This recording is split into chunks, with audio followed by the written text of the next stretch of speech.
detrás de las grandes doctrinas penales se quieren hacer grandes deducciones, grandes construcciones que tienen que ver con supuestos tecnicismos penales. Pero en realidad, miren, yo les digo, esto funciona así.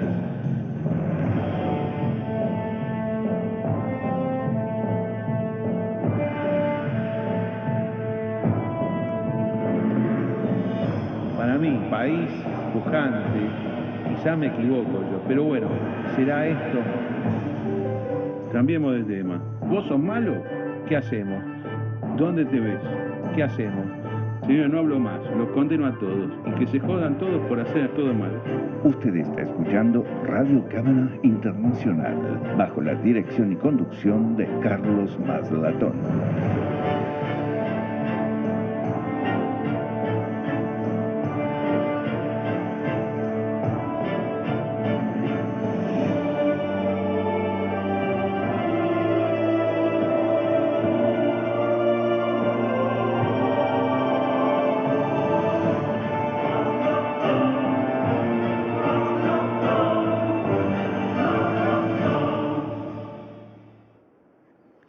Buenos días amigos, aquí Carlos Maslatón en este 31 de diciembre del año 2014, transmitiendo para Argentina y para el mundo desde la proa del edificio Cabanac en la ciudad de Buenos Aires, conjuntamente con Germán Gegenchatz, que va a cerrar el año junto a este programa de Radio Cabanac Internacional, de la misma manera que lo hizo desde el mes de octubre en adelante, por los estudios de FM Identidad, emisora ya desaparecida debido a la compra realizada por elementos empresariales afines al gobierno. Bueno, esto hemos visto en los últimos días que no fue un caso único el de FM Identidad, sino que hay un avance importante de empresarios cercanos al gobierno, del gobierno mismo, sobre los medios de comunicación con esta técnica que consiste no en censurar directamente, no en encarcelar al que habla, sino simplemente decirle yo te quito el medio y vos ya no podés hablar más. Lamentablemente, este es uno de los hechos con los cuales estamos concluyendo este año 2014 en esta muy deteriorada democracia argentina, atacada por un gobierno que lo más suave que le podemos decir es como se llama la doctrina constitucional, régimen de partido dominante. Hoy dentro del edificio Cabanac hemos decidido mirar hacia la proa. Cuando ustedes escuchan esta grabación van a ver que hemos puesto como consigna la vista hacia la estación Retiro, hacia la Torre de los Ingleses y hacia la Villa 31 de Retiro. Buen día, Gegenchatz, ¿cómo vas? ¿Qué tal? Buen día. Acá estamos en la bisagra del año. La bisagra del año en realidad no significa nada en términos temporales porque la historia continúa, no tiene separadores, pero el hombre le pone separadores para poder hacer algún tipo de análisis y creo que esto es más o menos lo que vamos a hacer hoy.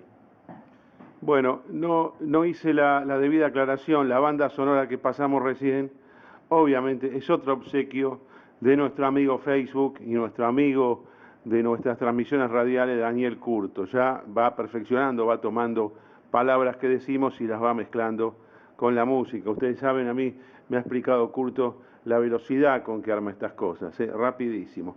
Bueno, amigos, vamos a entrar. Yo quiero arrancar con el tema económico y después te paso a vos, Gegenchatz, la posta política. Y el año 2014 había empezado con una corrida cambiaria, nosotros la teníamos prevista, fue la tremenda voladura que tuvo el dólar, básicamente de 10 pesos, que fue el cierre del año 2013, a 13 pesos con 45. Esto fue en muy pocos días.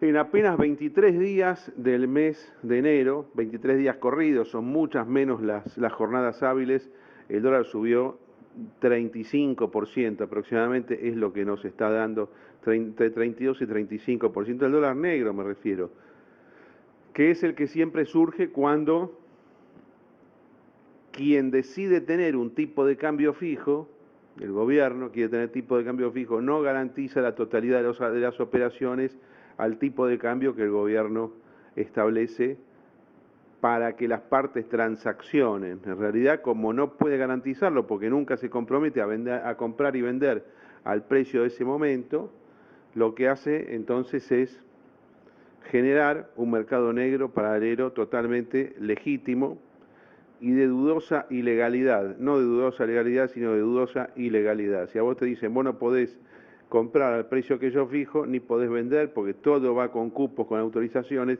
la gente arma su mercado paralelo. Lo que vimos después es un ajuste importante a la baja en el dólar negro hasta el mes de abril. Hasta el mes de abril volvimos prácticamente a la base, a 10,50, 10,60, y de ahí se inició un enorme proceso hasta el mes de agosto, septiembre, hasta los 16,10 que fue el máximo anual, luego una nueva retracción que llegó hasta 12,50, pero en las últimas 4 o 5 jornadas del año, a pesar de la necesidad de pesos que había en el sistema, el dólar volvió a subir ayer hasta 14,05. 14,05 fue el máximo de la jornada de ayer, 30 de diciembre. Hoy ya no hay cambios en el país, es un día absolutamente muerto y feriado. Cada vez hay más feriados en el país y hoy ya no existe nada. A mí me parece, y voy a dar mi opinión estudiando los gráficos, lo que estoy observando, que el dólar va a subir 6 pesos básicamente, a contar desde los 12,50, creo que vamos a ver una escalada muy importante alcista desde los 12,50 hasta 18,50, 18,80, este es el próximo movimiento desde el punto de vista técnico. Es interesante cómo Kicillof y, bueno, en este caso Vanoli, pero antes Fábrega, antes todos los que eran del gobierno, cómo fueron sintiendo los movimientos del dólar. Ellos ven realmente que el dólar expresa la salud de su economía. Ellos lo ven exactamente de esa manera. Si el dólar sube es porque los están considerando mal o alguien los quiere boicotear, que a estos efectos es exactamente lo mismo. Y si baja o si ellos mantienen controlada la situación, ellos intervienen directamente en el mercado negro. No es que el mercado negro es una cosa en las cuales ellos no se meten. De múltiples maneras lo hacen, a través de la bolsa, comprando y vendiendo bonos, lo hacen llamando a las mesas para amenazar, lo hacen con operativos policiales, con la CIDE, con escuchas, con todo tipo de armas propias de un régimen fascista. Pero ellos, ¿por qué deciden actuar de esta manera? Justamente porque dicen, si el dólar sube, porque nos están pegando. Y de esta manera lo que hacen es ahogarse en el mismo vaso de agua que ellos fabrican, en su propia agua, ¿no? Porque el discurso industrialista original del kirchnerismo y del dualdismo era que un tipo de cambio bajo perjudicaba a la industria nacional e impedía el desarrollo. Es impresionante cómo desde el año 2011 en adelante, con la tendencia alcista natural del dólar que tenía, contra el peso argentino, que estuvo aplacado muchos años el dólar, no es que fue toda la década de corrida, la corrida cambiaria fue entre noviembre del año 2001 y agosto del año 2002, cuando subió de 1 a 3,96, de 1 a 4, vamos a redondearlo, pero después tuvimos toda una década con presión bajista en el tipo de cambio y por eso el gobierno lo que hacía es imprimir plata para comprar los dólares que estaban sobrando en el mercado. O sea que ellos tuvieron favorables mitad del año 2002 o 4 meses del año 2002, 2003, 2004, 2005, 2006, 2007, 2008, 2009, 2010, 2011, un par de corriditas insignificantes cuando había subido en la crisis del campo de 3 a 3,30 en abril del año 2008, pero básicamente fue todo el gobierno de Kirchner, el entero gobierno de Kirchner, el primer gobierno de Cristina Kirchner, o sea, 8 años con tipo de cambio favorable, con apreciación del peso argentino de papel. Esto es lo que les permitía hacerse de reservas. Cuando la onda cambia por diversos motivos, locales, internacionales, porque ellos no querían reconocer el tipo de cambio real, ahí lo que tenemos es la tendencia contraria. Y es ahí donde el kirchnerismo se vuelve completamente loco. Por estos síntomas económicos creados por sus propios errores, es por lo cual avanzan políticamente hacia un montón de normas que son las más características de este segundo gobierno de Cristina Kirchner, como por ejemplo la ley de medios o la aplicación de la ley de medios, si bien estaba ya de antes, la reforma del Consejo de la Magistratura y, por qué no decirlo, en los últimos días, la instalación instauración de la elección directa de diputados para el Parla Sur, todas medidas que tienden a la consolidación o a la no entrega del poder el año que viene. Van a hacer todo lo posible por no entregar el poder. La contracara de esta tentación totalitaria, ya lo voy a dejar a Hegenchat que nos la analice, la parte política, institucional, gubernamental, pero todo viene de la economía. La economía es lo que a los tipos los enloquece y yo creo que no van a poder parar los cimbronazos que se vienen en los próximos meses, sumado esto, por supuesto, a una depreciación enorme de los activos argentinos y a una recesión que es fuerte e impresionante. Acá en la ciudad de Buenos Aires, yo tengo varios reportes del interior, pero voy a dar mi opinión ambiental de la ciudad de Buenos Aires. Por momentos hay fogonazos de actividad. Duran 4 o 5 horas, un determinado día de la semana, ya sea de día, a la noche, los lugares para salir, y después se muere todo. Se está fundiendo medio mundo aquí en la ciudad de Buenos Aires. No hay demanda, o la demanda que hay no es suficiente. Si el gobierno permitiese un tipo de cambio, aunque sea negro, superior, y no reprimiera el mercado de cambio, la actividad sería muchísimo mayor. Pero este es el elemento psicológico, económico, financiero que no pueden dominar, peor para ellos. Las personas que estamos en contra del gobierno, los que nos consideramos parte de la oposición, aunque sea como ciudadanos, aunque no militemos ni tengamos compromiso de candidaturas, en verdad lo que nos conviene es que el gobierno persista en sus tremendos errores. Si en algún momento se avivara, ahí estaríamos en dificultades. Y esto debería ser la misma opinión para Massa, para Macri y, por qué no decirlo también, para el Scioli, para la faceta no kirchnerista de Scioli. ¿Cuál es la posibilidad de que alguno de estos tres gobierne y bueno, y que al gobierno le vaya realmente mal? Ya sé, algunos están pensando que soy muy contemplativo con Scioli. En realidad Scioli es parte del kirchnerismo. Scioli es una cosa distinta. Scioli juega con el kirchnerismo, pero le conviene que el kirchnerismo sea débil para que lo moleste lo menor posible, bueno, tanto en la gestión de la provincia como en el armado de su candidatura presidencial y de las listas. No vaya a ser que lo pongan simplemente como un símbolo presidencial y que el resto de sus listas en las elecciones, en el proceso electoral del año 2015, sea todo de la cámpora y ultra kirchnerista. Entonces, concluyendo, el año mal lo económico, mal para el gobierno y lamentablemente las cosas van a seguir perjudicando al conjunto de la población por los errores ideológicos que tiene de esencia el kirchnerismo y por la incapacidad de coordinar la política y la economía. Ellos creen que la economía se maneja con la política y la posibilidad de que la política maneje la economía es baja. No hay ningún gobierno, por totalitario que sea o por totalitario que quiera ser, que pueda dominar las leyes naturales que rigen la economía y el funcionamiento de la sociedad. Estimado Germán Hegenchat, al ataque. Bueno, hay algo que a mí me gustaría empezar con el tema del año. O sea, ¿qué es lo que medularmente cambió desde el punto de vista político a partir de los hechos policiales de diciembre de 2013? Esto lo que demostró en el 2013, lo que se vio, es justamente el costado social, el fracaso social del gobierno. Es decir, después de prácticamente 12 años completos de gobierno, no había logrado sacar de niveles de subsistencia el 20% de la población. ¿Y por qué el 20%? Bueno, los planes sociales medidos con la vara oficial tenían una persona de cada 10 era beneficiaria de planes que los ayudaba a llegar a nivel de subsistencia. A fines del 2013 eran 2 personas cada 10.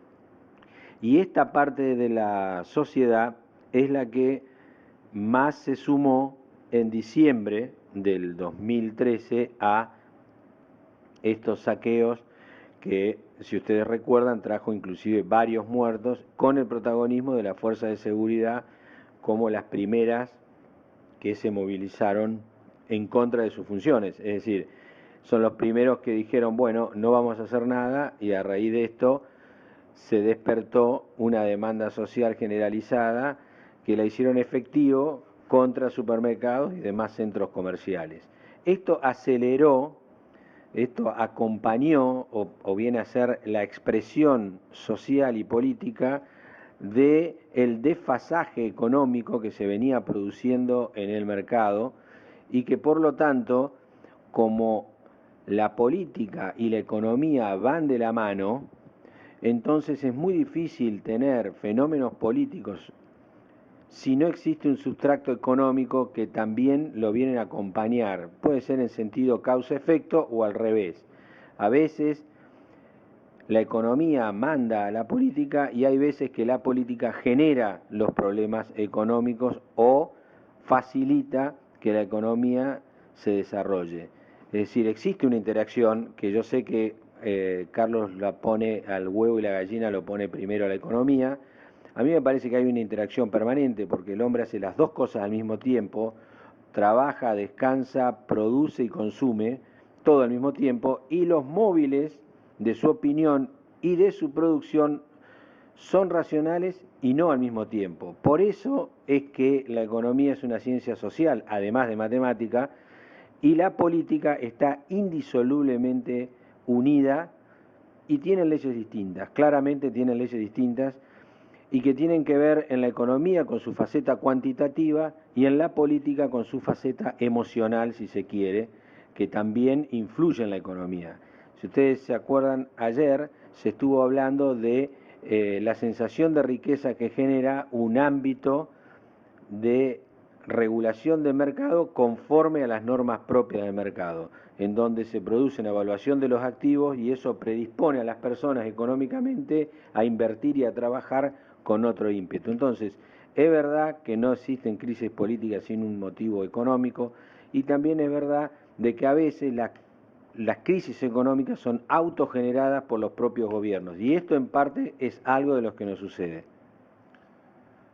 Germán, bueno, con respecto a qué viene primero, si la política o la economía, bueno, te voy a confesar, soy marxista, por eso veo primero la economía y después la política. Por la duda que alguien tenga alguna duda, soy marxista, sí, perfectamente, perfectamente. Reíte nomás, reíte. Bueno, Gegenchat pregunta, me interesó que ahora 2 de cada 10 reciben subsidios, ahora. Bueno, ¿Y cuándo era 1 sobre 10? ¿Cómo fue el tema? Explícame la secuencia histórica de los últimos 13 años. ¿Cuándo 1 y cuándo 2? Bueno, hubo momentos, lo que hay que tomar más bien es la media, porque cuando fue la crisis del 2001, claramente había un desbande total en el tema social, había unos niveles, cayó muchísimas personas a la pobreza, y después se fueron recuperando. La media arrojaba más o menos 2010, 2011, una persona de cada 10. Pero ya en el 2013 teníamos 2 de cada 10. ¿Eso qué significa? Significa que justamente todo el tomado como conjunto, como combo, lo que se inició en el 2001 hasta la fecha, no ha logrado sacar de la pobreza, sacar de niveles de subsistencia a los últimos renglones de la sociedad. Al contrario, se consolidaron y se aumentaron. Entonces, que uno le dé asistencia a una persona que tiene un problema no significa que se lo solucione. Entonces, otra característica viene a raíz de esto último que acabo de decir. Es decir, el gobierno empezó a resolver conflictos y no a solucionar problemas a partir de diciembre de 2013. El eje de la acción política tenía que ver más con resolver conflictos que con solucionar problemas. De hecho, si ustedes se ponen a ver, la centralidad de la acción política tiene que ver con lograr, en primer lugar, su propia impunidad, y en segundo lugar, cuidar qué es lo que va a quedar de toda esta etapa. ¿Por qué?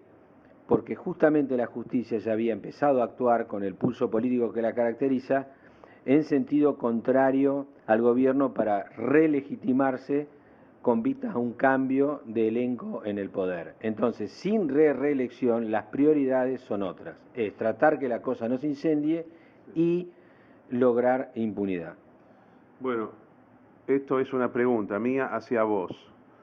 Yo en el año 2001 aprendí que los saqueos, los ataques a distintas zonas de la ciudad, supermercados incluidos, no es un hecho espontáneo del pueblo que se levanta. Alguien los está dirigiendo.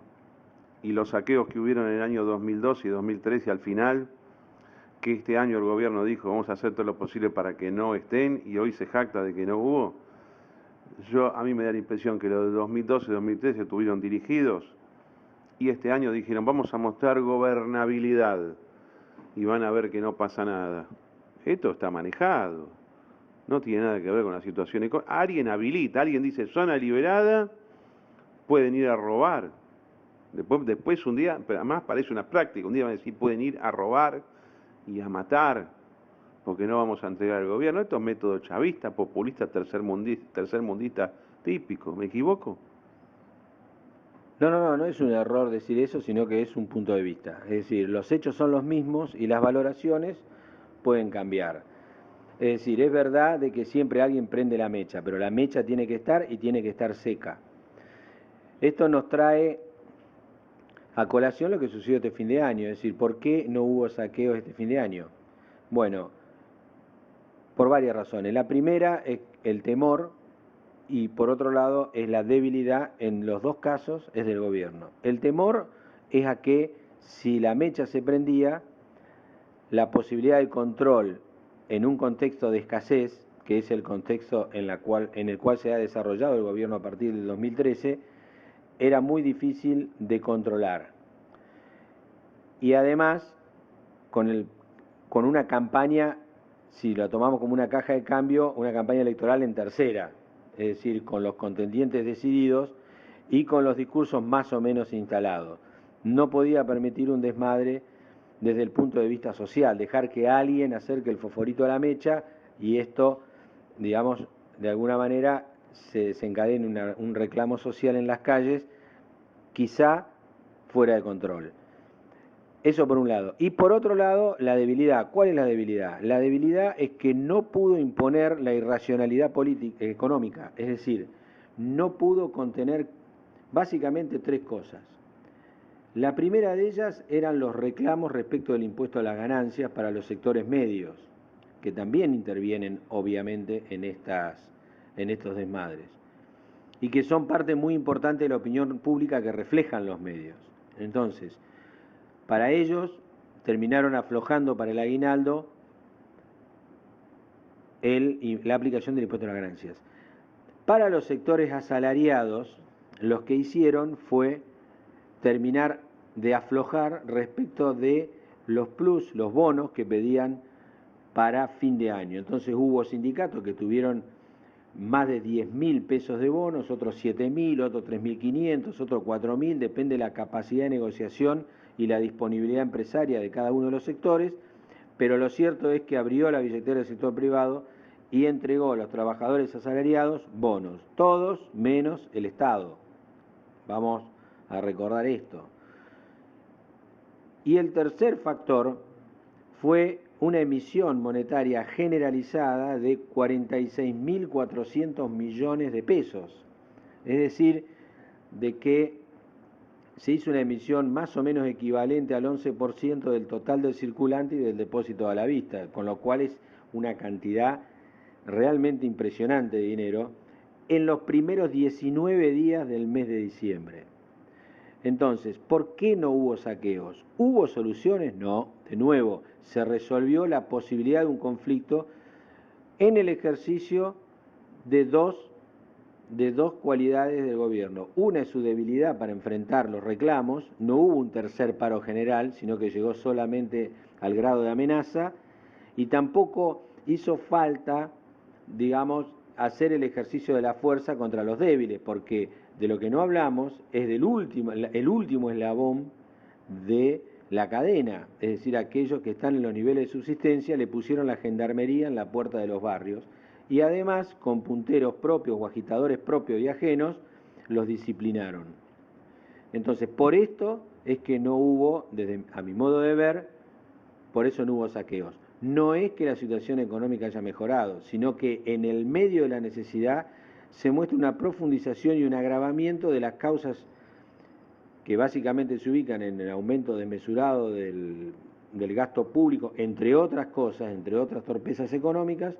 Entonces no hubo soluciones, sino que lo que hubo fue una salida así, de esta manera, casi algunas fruto de la debilidad y otras, digamos, que tienen que ver con seguir apostando a profundizar las causas de la crisis. Esto fue diciembre, pero volviendo un poquito al enero, diciembre-enero del 2013 y enero del 2014. Eso para mí fue una bisagra, porque el gobierno empezó primero a administrar la escasez deliberadamente, empezó a hacer una devaluación enorme de 18% durante el mes de enero, y de esa manera cambió la etapa que veníamos viviendo hasta ese momento del kirchnerismo. ¿Por qué? Porque se tuvo que enfrentar con una dificultad que no es menor, que es el de ubicar las causas y las explicaciones de los males argentinos fuera del periodo de gobierno que protagonizaron.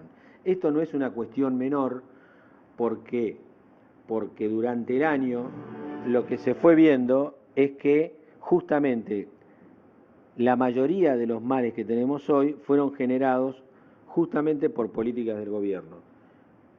En segundo lugar, lo que tenemos que durante el año se produjeron 3 eventos importantes que, si se quiere, exigieron al gobierno un cambio fenomenal de su actitud. El primero es la pérdida del recurso al conflicto político en la sociedad, dentro de la sociedad en general, como forma de acumulación. ¿Por qué? Porque la llegada a papa de Bergoglio lo que hizo fue reventar el recurso a las técnicas de Laclau como enfrentamiento dentro de la sociedad para acumulación política. Entonces, a partir de ahí apuntó los cañones básicamente a los factores económicos y a los que ya venía atacando, que eran los medios. Entonces eso conspiró también contra las posibilidades de operar positivamente dentro de los sectores económicos del país. O sea, los eligió como nuevo enemigo en forma directa. A los mismos que habían sido socios, ahora los eligió como enemigos.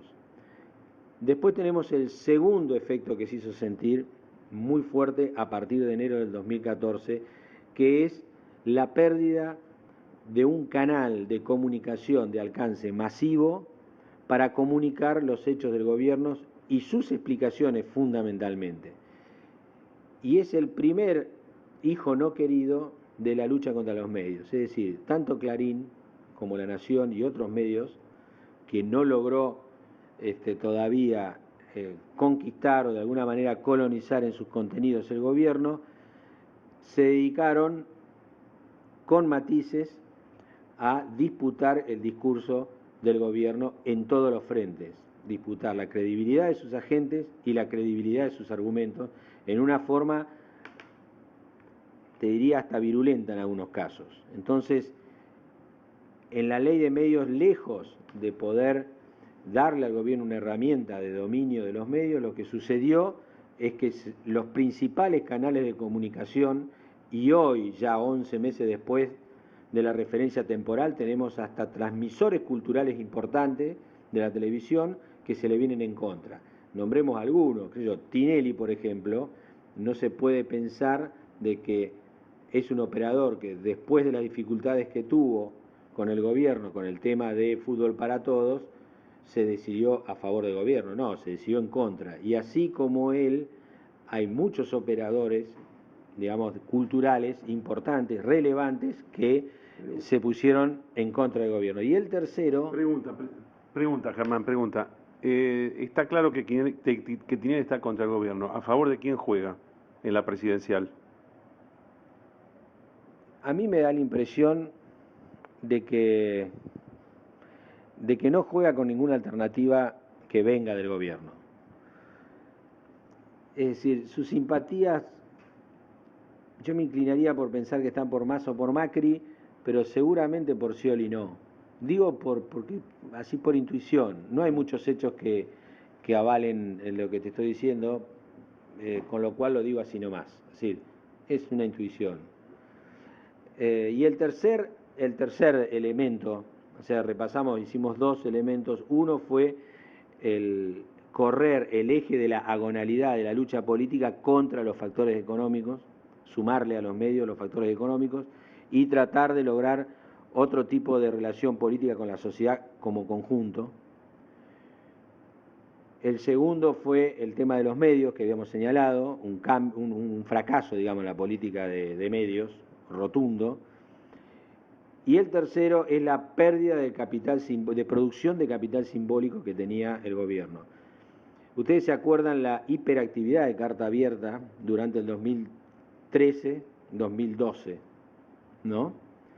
Este grupo de pensadores que funcionaban, ¿se acuerdan?, en la Biblioteca Nacional, que era una especie de grupo de gerontes, ¿viste? No digo solo por lo que pensaban, sino que biológicamente también lo eran, y que de alguna manera justificaban, desde el punto de vista político, sociológico, psicológico, lo que vos quieras, cada cosa que sacaba el gobierno. Pero la catarata de hechos que contradecían y que impedían este tipo de argumentaciones hizo que prácticamente Carta Abierta sacase una carta para justificar el ajuste y otra en vísperas del paro, no me acuerdo si fue ahí, o un poquito después del 1 de abril, y nunca más la escuchamos.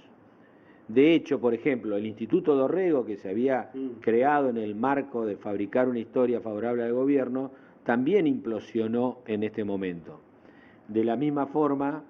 Pero, Germán, ¿qué es lo que pasó con Carta Abierta? ¿Te habrá tenido que ver que el hecho de que Foster fue a la función pública, que dicho sea de paso nunca dijo nada, parece que tiene una estructura que no hace nada, se suponía que iba a hablar más que nunca, era el director general para el pensamiento nacional?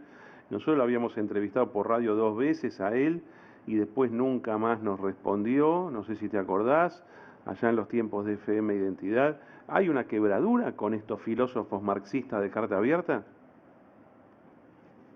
El problema que tienen es, me da la impresión, ¿no?, que deben haber ido alguna vez a hablar con ellos y dijeron, che, sacame una carta con este tema. Y Forster le debe haber respondido, ¿y qué querés que diga? ¿Cómo hago? Esto es lo que está pasando. Hay una imposibilidad material de sostener con la línea que venían los hechos que están sucediendo. Porque en realidad cambió la matriz democrática de motorización del cambio por una matriz de sustitución del sistema institucional. Entonces, si vos cambiás el sistema institucional, la construcción simbólica de lo nuevo que querés hacer no puede canalizarse de la misma manera que antes. Es decir, antes como campeones de la democracia se quedaban con tu derecho y con tu renta, y ahora no pueden seguir con el mismo argumento. ¿Por qué? Porque si arrecian los problemas económicos, la pobreza te está golpeando la puerta, y tenés los problemas que tenés hoy en materia de inseguridad, ¿de qué manera vas a justificar eso, digamos, tirando clases de yoga a través de Carta Abierta? No es tan fácil. Entonces, estos tres aspectos para mí son centrales, ¿no? Tres son centrales. Es el tema de la imposibilidad de comunicar por canales masivos sus argumentos y sus decisiones, sus explicaciones, la destrucción de la posibilidad de producir capital simbólico desde el punto de vista político, y después la imposibilidad también, por la llegada de Bergoglio al papado, de utilizar la división de la sociedad en su conjunto como una forma de acumulación política. ¿Por qué? Porque choca contra el consenso enorme que tiene la presencia de un papa argentino de las características de Bergoglio. Bueno, Germán, con respecto al Vaticano, a Bergoglio, el Papa Francisco, en marzo del año 2013, no sé qué cantidad de personas, pero yo te diría decenas de miles en Argentina, de ciudadanos argentinos, sintieron que esto era un hecho vaticano, por supuesto, pero que tenía que ver o que podía llegar a influenciar en contra del gobierno kirchnerista. Es más, mucha gente de la católica argentina durante años me dijo, no, lo que pasa es que acá el que está buscando el equilibrio que está jugando contra el gobierno de Bergoglio. Esas mismas personas son las que, no en 2013 porque se quedaron sin habla, pero ya en 2014 empezaron a criticar al Papa como yo nunca lo había visto en mi vida, es decir, católicos religiosos practicantes criticando al Vaticano por hechos políticos. Básicamente lo que no pueden tolerar estas personas es el oficialismo pro-kirchnerista del Papa. Lo perciben así. Vos me vas a decir si es cierto esto o no, pero impacta la cantidad de veces que recibió la presidenta y a un montón de funcionarios del gobierno que están relacionados con problemas de corrupción. O sea, no son el ejemplo moral que se creía que el Papa del Vaticano iba a combatir. Yo, en compensación del Papa y en contra de estas críticas, yo te estoy manifestando a vos para que las analices. El Papa es el jefe de Estado del Estado Vaticano, es un Estado extranjero, no puede estar todo el día con los temas argentinos, pero en lo que mostró sobre temas argentinos, sorprende a este grupo de personas que haya jugado en lo que se cree es a favor, y además daría la impresión o que se cree que está a favor de Scioli en la campaña presidencial. Lo de Massa, a mí mucha gente del grupo de Massa, cercano, gente religiosa, practicante católica, me dice, no, eso de que el Papa no lo recibe a Massa no es así, eso no es verdad. Vas a ver que en cualquier momento se genera la reunión. La cuestión es que no se generó nunca, parece que Massa tiene un problema ahí, y que el Papa optó por la continuidad kirchnerista en su versión más moderada, que es Scioli. ¿Es un disparate todo esto? Yo tengo otra lectura del tema. Cuando uno tiene una mirada siempre, o una percepción de la política como un enfrentamiento directo, de argumentos, de todo, es decir, puede existir una lectura, una elección de hechos y una interpretación de esos hechos que uno elige como, digamos, determinantes de, bueno, el Papa es un muy buen tipo, pero políticamente en Argentina está a favor del gobierno. Esa es la lectura, si se quiere, que se puede ver en ciertos sectores de la grey a la cual pertenezco, que es la católica. Pero no es el sentimiento generalizado, creo, y no es el sentimiento generalizado, y no sé si esa lectura es justa. No digo que no se puede hacer, lo que digo es que no está tomando la dinámica de todos los hechos que produce el Papa en su conjunto. En primer lugar, lo que hay que tener en cuenta es que el Papa es un Papa ortodoxo desde el punto de vista del dogma religioso. Es tan ortodoxo que inclusive actúa fuertemente contra determinadas prácticas morales de sus propios miembros, morales y económicas de los miembros del clero, que otros papas que se decían ortodoxos no lo hacían. Entonces, ¿cuándo un religioso es ortodoxo? Cuando ajusta su conducta personal y ejecutiva dentro de la estructura de su religión a los mandatos de su religión. Entonces, esta es la razón por la cual la Grey Católica adhiere, pero en forma, yo no te digo unánime porque la unanimidad no existe en el ser humano, porque somos todos diferentes, pero sí por lo menos un 80% de toda la población, incluidos los no católicos, apoyan o por lo menos ven o tienen una muy buena imagen del Papa. ¿Por qué? Por su ortodoxia, digamos desde el punto de vista religioso, que hace que sea un tipo que es derecho en ese sentido. Es decir, tipo, vos te portaste mal con los pibes, chau, te expulsamos, no te protegemos, no la tapamos ni nada. Vos estuviste afanando de los fondos públicos del Vaticano, fuiste. Es decir, vos sos un tipo que te portaste mal con todo el mundo, te perdono. Vos sos un impresentable, vení y te recibo. Vos sos de otra religión, vení y te abrazo. Es decir, tiene las características propias del catolicismo, es decir, ese 70 veces 7 y ese perdón así ilimitado que alguna persona que tiene por ahí un concepto de la justicia dentro como núcleo, digamos, de su valoración, es decir, tener como vértice de su acción el ser justo, no lo va a entender. ¿Por qué? Porque el núcleo digamos, doctrinal de la religión católica, o si se quiere, el valor central dentro de todos los valores que uno puede tener en su vida, es el amor justamente. Y el amor tiene que ver con el perdón, y entonces ahí es donde se tornan incomprensibles para muchos el accionar del Papa. Y como la política tiene que ver con un orden de valores que difícilmente tenga el amor en sus actores como centro moral de decisión, sino que tiene el interés y el corto plazo, entonces ahí es donde dice, pero ¿cómo puede ser de que el Papa haga esto o haga aquello? Pero tiene que ver justamente con esta ortodoxia religiosa. Entonces desconcierta a quien quiera hacer un análisis político de la actuación del Papa. Yo reconozco que a mí también algunas cosas me desconciertan, pero eso tiene que ver con mi carencia, digamos, de comprensión o de asimilación o de lo que sea, de lo que es el accionar, digamos, estrictamente ajustado a los mandatos religiosos y no tanto a una determinación política del Papa. Y después hay otro tema, digamos, Juan Pablo II era una cosa, tenía una forma de actuar,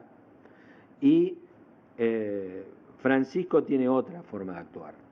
Si Juan Pablo II era una persona mucho más directa en su forma de comunicar y de actuar.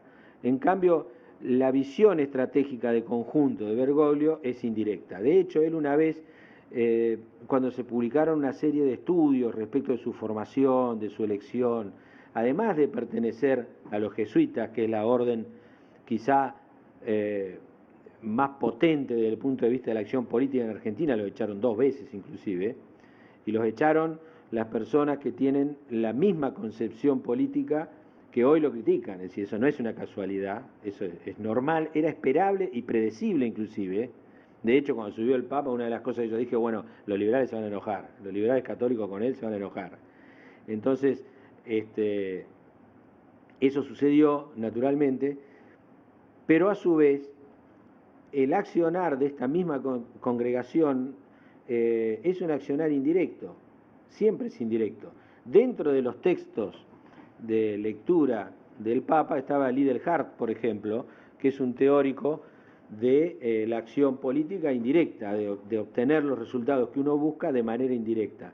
Y todos saben también su visión estratégica, en donde considera que todas las acciones tienen un territorio determinado, un tiempo, la interacción de la idea en estos dos aspectos.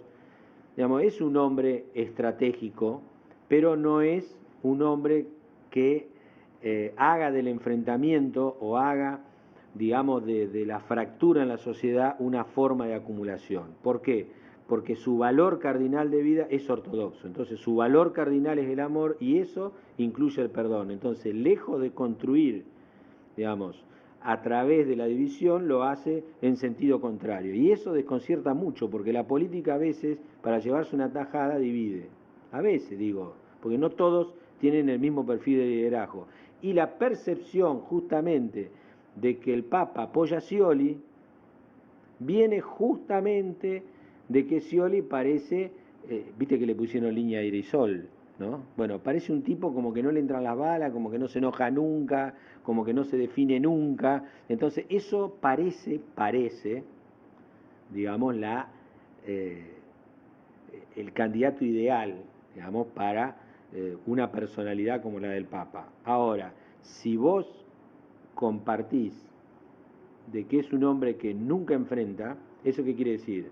De que vos nunca vas a identificar de movida de sus movimientos cuál es, digamos, su objetivo, qué es lo que quiere sacar de circulación o qué persona no le gusta. Entonces no la vas a identificar por lo que él hace, sino que es más posible verlo por lo que no hace. Es más posible que quizá le guste un candidato al cual no le da bolilla, o le da menos bolilla, o no habla de él, o lo que sea. Porque la verdad es que si vos decís, ¿qué ha hecho? Y a todos los que fueron los recibió.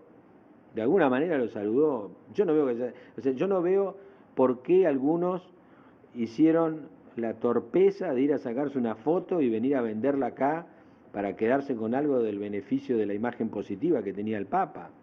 O sea, él mismo licuó eso recibiendo a todo el mundo. Entonces, y hoy él mismo condenó, un año después, básicamente, viste, lo que van a sacarse una fotito para después venderla políticamente. Pues no es tonto, lo vio el día 1, pues tampoco es que empezó en esto hoy, pero es un tipo que mueve con el tiempo a favor, es decir, su estrategia tiene como principal ingrediente el tiempo. Entonces, a mí me parece que un año de papado es corto plazo para hablar, digamos, de qué es lo que quiere para Argentina, y además yo comparto que no es su prioridad. O sea, obviamente, es como quien dice, él tiene el corazoncito en Argentina porque es argentino, pero tiene una responsabilidad global que le lleva al 99,9% del tiempo. Además, la Argentina la conoce tanto que la maneja de taco. O sea, digamos, si vos te pones a pensar lo que vos hiciste toda la vida, si de golpe te suman 800 cosas más a eso, que es lo que más querés, le va a dedicar menos tiempo que a todo lo demás, que es lo que estás abordando por primera vez. Entonces, en definitiva, y para cerrar el tema del Papa, a mí me parece que es una persona que influyó positivamente, muy positivamente, en el escenario político argentino, y a su vez no creo que se lo pueda minimizar como un Papa de facción en la política argentina. A mí me parece que eso es minimizar, digamos, su influencia en Argentina, y sobre todo subordinar, digamos, su rol, que para mí él lo asume y lo ejerce por encima, digamos, de la política local. Quizá cuando era obispo se podía hablar un poco más del tema de la política local, porque lo pastoral estaba supeditado a un espacio territorial reducido a la Arquidiócesis de Buenos Aires. Pero hoy no es así, y él es un ortodoxo en materia religiosa. Muy interesante, Germán. De todas maneras, uno puede decir que por los efectos de su actuación, o porque se dio así, o porque es su forma de ser, o porque coincide con Scioli, o porque el gobierno argentino tuvo unos operadores políticos espectaculares sobre el Vaticano. Bueno, ahora está Eduardo Valdés como embajador, que es una espada política de súper primera línea, inclusive bancado, admirado, apoyado por gente que no es kirchnerista, como en mi caso. Lo conozco a Valdés, me parece una persona inobjetable, pero en definitiva, como se dieron las cosas, terminó favoreciendo al gobierno. Después de esos 2 o 3 primeros días de cuando fue nombrado el Papa Francisco, se había puesto en contra. Inmediatamente alguien corrigió, ya van casi 2 años, te recuerdo, marzo del año 2013, pero en esto estamos. Los que no somos oficialistas de la Argentina, vos tampoco lo sos, decimos, bueno, entiendo todo lo que me decís, pero qué macana, ¿no? Qué macana que el gobierno se haya salido fortalecido por el Papa Francisco. Mira, lo que está pasando es que le están poniendo sal al bascolet, ¿viste? Es decir, lo que sucede, me parece, es que el Papa está tirando un mensaje y está operando de determinada manera, y acá se lo procesa de cualquier forma, digamos, cada uno lo toma de acuerdo a la posición, lo cual es absolutamente natural, no tiene nada de raro. Digamos, yo me acuerdo lo que pensaban muchos de Juan Pablo II, ¿te acordás?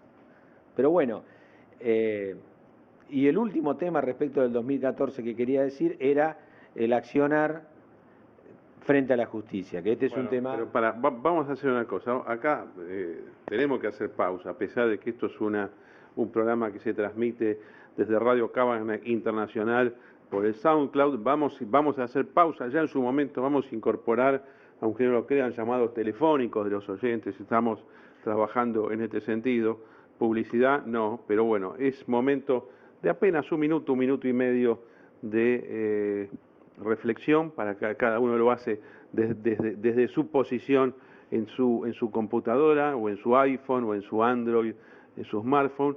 Pero a la vuelta me vas a explicar, bueno, quiero escuchar tu análisis de cómo queda el posicionamiento político para el año 2015, y quiero que me aclares, ya que estamos con el tema Vaticano, cuál es el problema que tiene Sergio Massa ahí, ¿no? Así que un minuto y volvemos, amigos. Gracias por la atención.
Aquí de vuelta con todos ustedes desde Radio Cábana Internacional, 31 de diciembre del año 2014. Estamos aquí en el piso de la emisora junto a Germán Hegenchat, en este momento mirando por la proa del edificio hacia toda la zona de Retiro. Retiro, Villa 31, Central Puerto, que se ve perfectamente desde aquí, ese gran edificio, creo que es del año 1909, espectacular. Quien no lo haya visitado, no pierda la oportunidad de ir a Central Puerto, por afuera y por adentro también si consiguen el permiso. Yo no sé cómo se hace, pero es impresionante. En todos los libros del incipiente Art Deco de esos momentos está la decoración interna de Central Puerto, oficinas increíbles que tiene, además de todo lo que es el diseño industrialista mismo.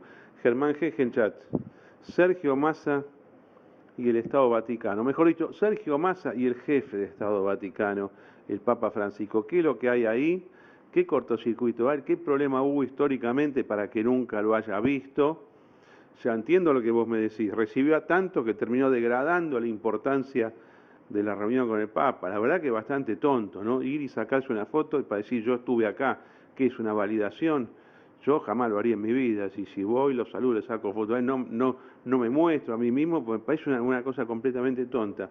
En ese sentido está muy bien lo que dijo hace un mes, pero Sergio Massa, ¿qué problema tiene? Y arrancamos de lleno a ver cómo termina este año y cómo arranca la próxima carrera presidencial, donde Sergio Massa largó con todo en los últimos días de año, se lo ve hiperactivo.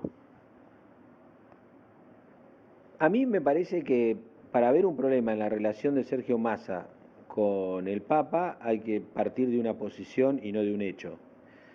Porque yo valoro también el hecho de respetar la labor pastoral de un sacerdote, de lo que sea. Es decir, de no tratar de llevarlo a una actividad para la cual no fue designado y, sobre todo, hacia una cuestión temporal en la cual no es un ciudadano más, pero no es su prioridad, o por lo menos no debería ser su prioridad. Lo ha habido algunos que han estado 24 horas, digamos, preocupados por la política y han abandonado la tarea pastoral que era la propia. Pero de nuevo, como este es un Papa ortodoxo, hay que tomar en cuenta los hechos reales. Los hechos reales es que Massa no fue a Roma, es decir, no fue al encuentro del Papa. Y el Papa no dijo yo no lo recibo a Massa, con lo cual no existe un rechazo, ni existe una voluntad también manifiesta de ir a sentarse con el Papa como hicieron otros. No, pero para un poquito. Uno no es que cae y golpea la puerta, supongo que hay toda una agenda. ¿Cómo se hace esto? ¿Y no será que el gobierno dijo Massa no puede ser recibido? El enemigo máximo del kirchnerismo, que es Sergio Massa. ¿Vos no creés que ahí hay toda una manija para que Massa no? ¿Y a vos te parece que Bergoglio le da bolilla a eso? Es decir, por supuesto que debe haber. Y debe haber, seguramente. Pero, digo de nuevo, si Massa quisiera verlo, va, se planta y lo saluda de costado cuando pasa como cualquier cristiano, en el sentido real de la palabra, digamos. Es decir, a mí lo que me parece es que Massa hace lo mismo que vos hubieras hecho, o por lo menos que yo hubiese hecho, que es respetar y priorizar la labor pastoral de un pastor. Y máxime si es un pastor argentino encima, menos lo voy a ir a molestar con cosas locales. Por supuesto que en algún momento le pediría una audiencia privada para pedirle un consejo espiritual, si se quiere, de qué manera soportar las presiones del poder, de qué manera no desviarme y tomar una mala elección, cómo debo decidir las cuestiones que están reñidas a la moral como cristiano. Es decir, eso, es decir, ir a buscar el consejo de un pastor que evidentemente administra muy bien los resortes del poder, sin irse de lo que es la doctrina cristiana, que en definitiva predica con sus hechos más que con sus palabras. Entonces, para mí ese es el meollo de la cuestión, y no haría una dramatización de que no lo recibe o que lo recibió a fulano y a mengano no, en general. Es decir, este es el punto donde creo que es importante y no es importante a la vez. O sea, es importante para el que va y lo quiere explotar de esa manera, y no es importante para quien ve al Papa como un Papa. Es decir, un Papa es el jefe en el mundo de una religión que influye en el espíritu de las personas y es esa influencia la que indirectamente, digamos, influye en la política. Es decir, justamente, algo de eso dijimos cuando, digamos, cuando comenté de alguna manera una opinión, ¿no? Que es una opinión, no vale más que eso, en el sentido de que la concepción de la clave de enfrentar sectores de la sociedad para hacer acumulación de poder con la presencia del Papa, que simboliza exactamente lo contrario, terminó. O sea, no solo que Laclau murió como autor físicamente, sino que su teoría en Argentina, por lo menos, no corre. O sea, no hay púa que lea esa pista. ¿Por qué? Porque la población argentina está en otro andarivel.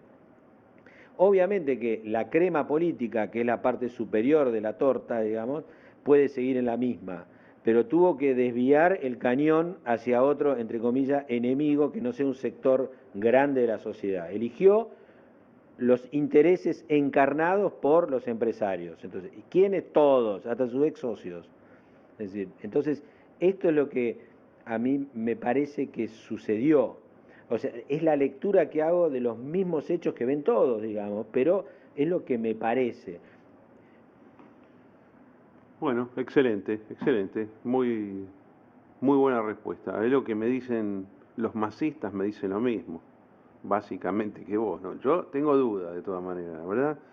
A mí hace un año me dijeron que no, que en cualquier momento se reúnen. Bueno, el que no se haya reunido en Argentina, pues, políticamente puede ser interpretado como que hay algún problema. Pero bueno, los próximos meses dirán por dónde pasa la cosa. Germán Hegencha, casi que te estoy reporteando yo a vos. Decime cómo queda el panorama político. Los tres que están en competencia, fortalezas y debilidades de los tres, Scioli, Massa, Macri, ¿cómo están posicionados? Si ahora, 31/12/2014. ¿Y cómo arrancan? ¿Cómo es el plan para el verano? ¿A quién ves bien? ¿A quién ves mal? Cuestiones que no están todavía sobre la mesa que puedan llegar a ocurrir. Yo creo que el tema económico es uno, el deterioro económico es uno, pero en general tenemos rondas electorales muy pronto. Creo que el 28 de febrero se presentan candidatos de la ciudad, ya ahí para las PASO de la ciudad, 28 de febrero para votar el 28 de abril las PASO, después esto es Capital Federal. Hay otras elecciones también parciales, el año va a ser intensísimo políticamente, creo que va a haber mucho interés, contrariamente a lo que dice todo el mundo, va a haber poco interés, enorme interés va a haber de parte de la población, se ve por todos lados, nosotros lo vamos a cubrir debidamente a través de nuestros medios de comunicación aquí en Radio Cábana Internacional, pero la pregunta es, ahora, este cuadrito, yo te digo, fortalezas y debilidades de Massa, Macri, Scioli.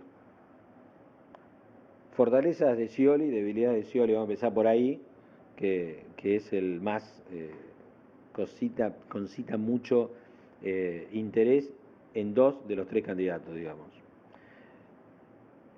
La fortaleza de Scioli es su posibilidad de pescar en todo el espectro oficialista.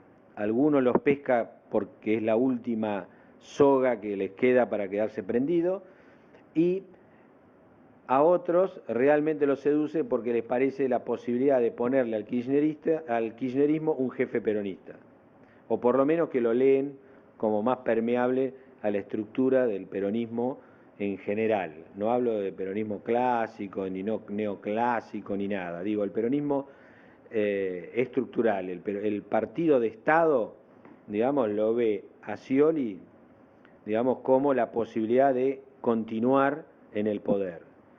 Y a su vez es una forma de continuar, y no a patadas en el tuje, como quería hacerlo el kirchnerismo, sino con un tipo que por lo menos no le pega en público, porque en privado supongo que debe tener sus rispideces, pero por lo menos en público es un tipo respetuoso como gobernador de la provincia de Buenos Aires. La debilidad es que la gente lo lee como un no opositor, es decir, es el no positivo de Cobos, es un no positivo que se quedó hasta el final, digamos, pero que la gente eligió percibirlo como opositor, ¿no? El gobierno le cerró la puerta de su despacho de vicepresidente en la Casa de Gobierno y él no renunció. Y algo parecido, digamos, pasa también con Scioli, que sufre un despecho atrás de otro y sin embargo se queda y la gente espera que haga algún tipo de definición que lo termine de colocar con hechos de fundamento en la oposición. Hasta acá, Scioli, yo creo que la debilidad de él viene justamente de parte de su fortaleza. O sea, él no puede definirse y seguir, digamos, pescando en toda la cancha kirchnerista, y a su vez, digamos, tiene la debilidad de que si se define, pierde, te diría, es más lo que pierde que lo que tiene para ganar. Porque a esta altura del campeonato me parece que si Scioli dice, ahora yo soy opositor, va a querer entrar en un espectáculo, en un local que ya está lleno. Es decir, los opositores ya se ubicaron todos en alguna de las líneas que hay. Entonces, la instalación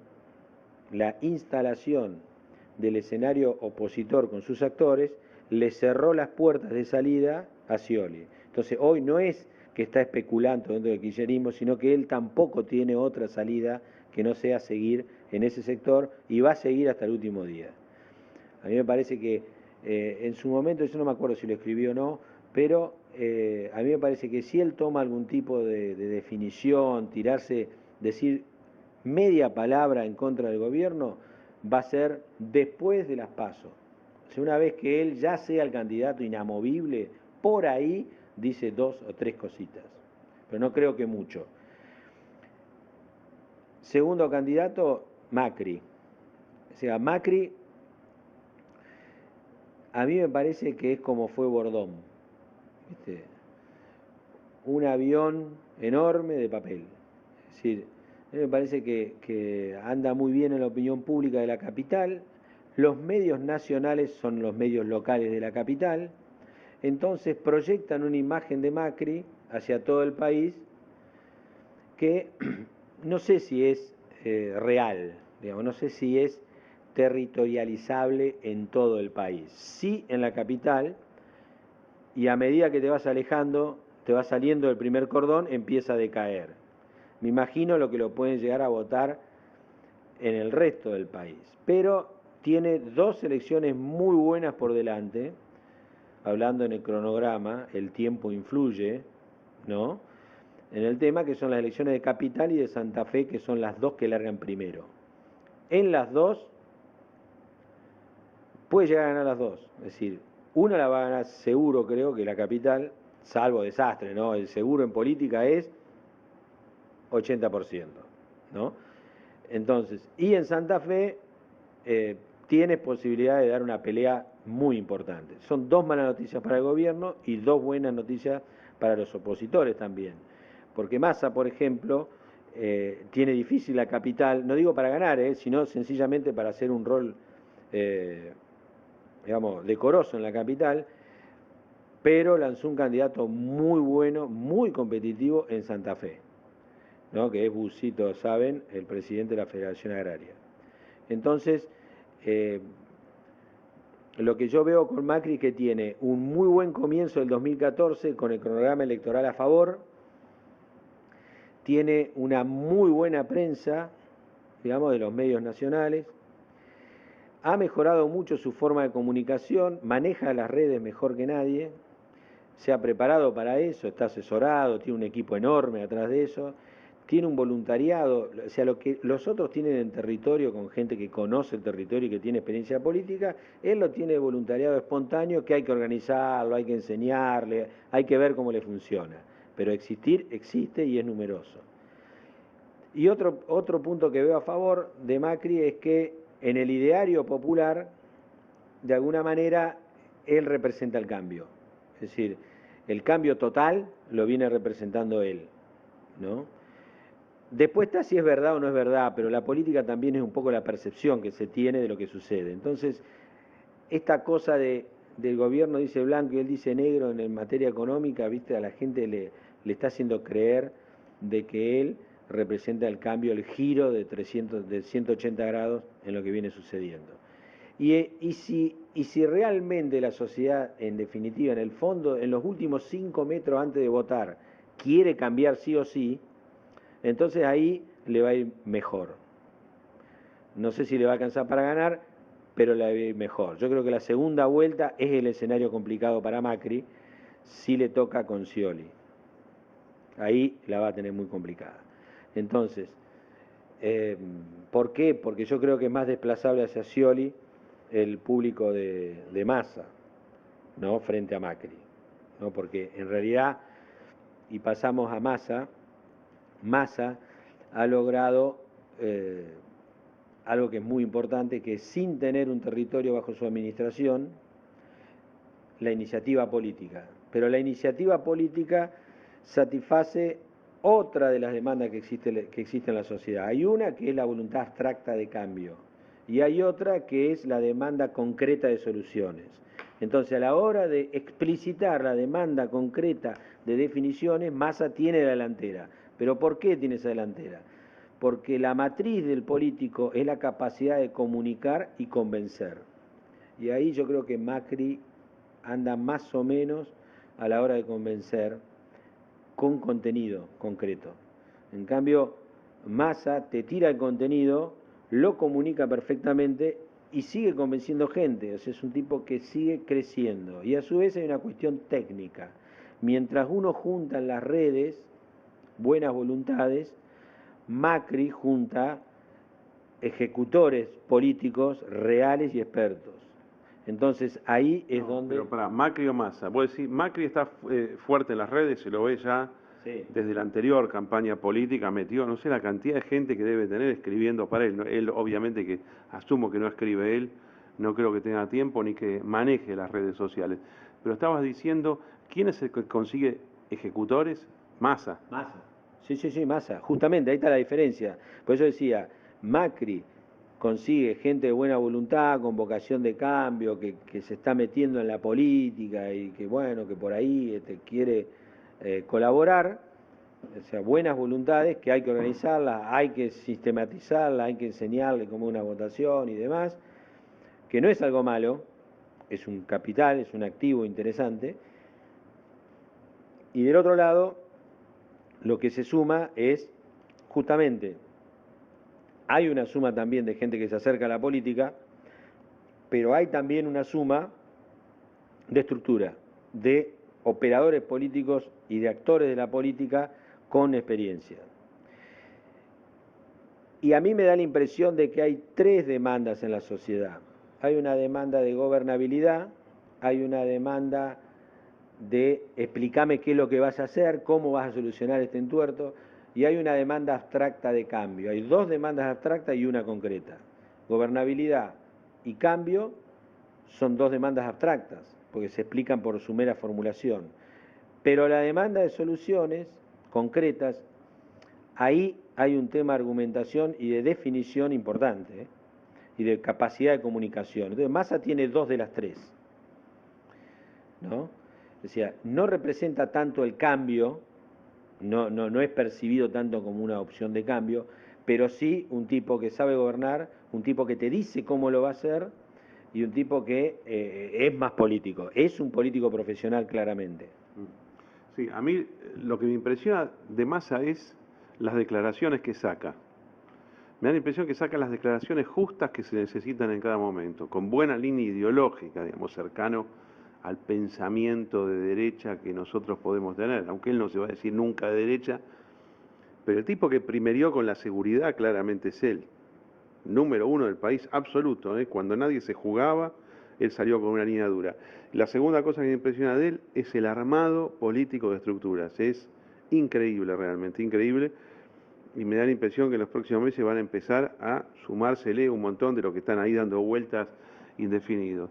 Y Macri lo veo, sí, un poco más superficial, ¿no? Es verdad que los tipos armados en voluntario, va gente que llenó una planilla online, creo que son 194.000 que me han dicho, pero eso, viste, como la red ser fiscal de las últimas elecciones, no sirve absolutamente para nada, pues si gente sin formación política, en todo caso hicieron como un padrón de votantes, pero eso es una cosa inmanejable, y además siempre hay locos que se te acercan, imagínate lo que es manejar esa cantidad de gente, es técnicamente imposible, pueden traer más problemas que beneficios, ¿no?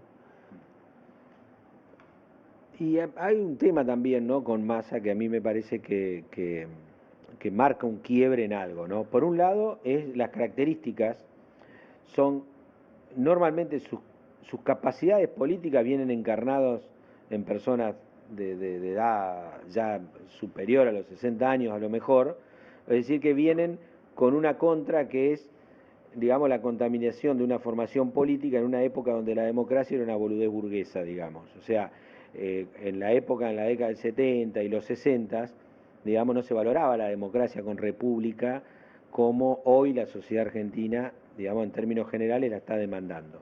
Es decir, la democracia era algo que estaba ahí. De hecho, las etapas de lucha armada se dieron parejo con o sin democracia, lo cual significa que el sistema político no era, sino que era la lucha armada por el poder. Esa forma ya es un anacronismo en todo el mundo, salvo en los sectores muy, muy atrasados del mundo, que todavía nosotros no estamos ahí. Entonces, él tiene el activo de ese perfil. El activo es que hoy en el mundo tampoco, digamos, la política es una actividad amateur. O sea, no es para una persona que dice, bueno, voy a hacer política mañana, listo y empecé. Es decir, lleva mucho tiempo y a su vez la complejidad del escenario en el cual se tiene que gobernar es otra. Es mucho más complejo hoy el país y el mundo. Es decir, hoy hay un mundo más bien multipolar, hay una interdependencia marcada por la internacionalización de las formas de producción, de las finanzas y de la tecnología, que exige al político, que no puede ni siquiera aspirar al dominio de las comunicaciones, a dar más soluciones que otra cosa. Hoy los sueños duran poco, a menos que haya mucho dinero para financiar errores. Entonces hay poco margen de error. Entonces eso profesionaliza la política. Es necesario gente formada, informada y además, digamos, con una capacidad de ejecución importante. Esto más en alguna medida lo representa, ¿no?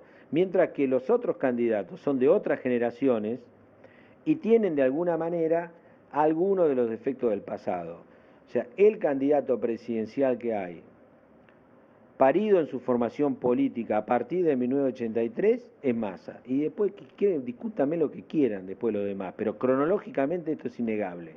Que algunos, digamos, no encarnen lo que su cronología indica, es decir, que hay hombres grandes que son muy modernos en su forma de pensar, muy nuevos, muy democráticos, no hay ninguna duda. Y que hay jóvenes que tienen una forma de pensar de otro tiempo, también es verdad, pero son los márgenes del espectro. Bueno, a ver si le dedicamos 2 minutos al resto del espectro político que ya existe. Llevamos 1 hora y cuarto de programa, Germán. Entiendo que vos tenés que ir cerrando porque estás saliendo para tu provincia, para Entre Ríos. Le dedicamos 2 minutos nomás a las resacas de UNEN, a Carrió, qué es lo que puede llegar a pasar ahí. Pobre macrismo, la que se está comprando con Carrió y con lo que puede hacer Gabriela Michetti, cercana a Elisa Carrió. Y con esto ya cerramos el programa y el año. No va a haber un cuarto candidato, me parece. O sea, candidato en el sentido competitivo de la palabra. Va a haber 3 candidatos, a menos que salga uno de la galera, alguna sorpresa. Siempre puede haber una sorpresa en la política, pero UNEN, al no poder unificar ningún tipo de discurso, al no poder encarnar un liderazgo atrás de ese discurso, un liderazgo claro, algunos se provincializarán, como el caso de Cobos, muy seguramente suceda eso, y otros se colarán en alguna de estas fórmulas. Pero me parece que en términos generales ese es el destino, y Carrió pasó a ser un caso porteño de la política. Y eso es lo que me parece, hoy. Bueno, excelente amigos, muchas gracias a todos por la atención. Cerramos el año 2014, vamos a estar en línea. Yo viajo en el día de hoy 31, estoy tomándome un avión para el Reino de España. Voy a estar allí 2 días y después ya me voy directamente para Etiopía. Me voy para Addis Abeba, la capital de Etiopía, y después sigo ya para el Estado de Israel y para Palestina, que dicho sea de paso, ayer el Consejo de Seguridad de la ONU rechazó la creación del Estado. Para mí esto es algo formal, el Estado palestino ya está creado y fue creado hace 20 años, lleva 20 años de existencia este nuevo país de la faz de la tierra, como decía el himno argentino original, se levanta la faz de la tierra, aquel párrafo famoso, pero existe en la faz de la tierra el Estado palestino y después me voy para Turquía. Voy a tratar de hacer pequeños programas, no largos, pero pequeños programas. Vos también, Germán, tenés a disposición el SoundCloud. Si querés hacer programas grandes, chicos, como sea, le das para adelante. La ventaja que tenemos es que podemos levantar programas casi hasta caminando por la vía pública. Bueno, ha sido un placer estar con todos ustedes durante el año 2014, tanto en nuestra etapa en FM Identidad como en Radio Cábana Internacional. La vida continúa, la política continúa, la economía por supuesto que también. Muchas felicidades y estamos siempre en línea. Gracias a todos, que estén muy bien. Usted está escuchando Radio Cábana Internacional, bajo la dirección y conducción de Carlos Maslatón.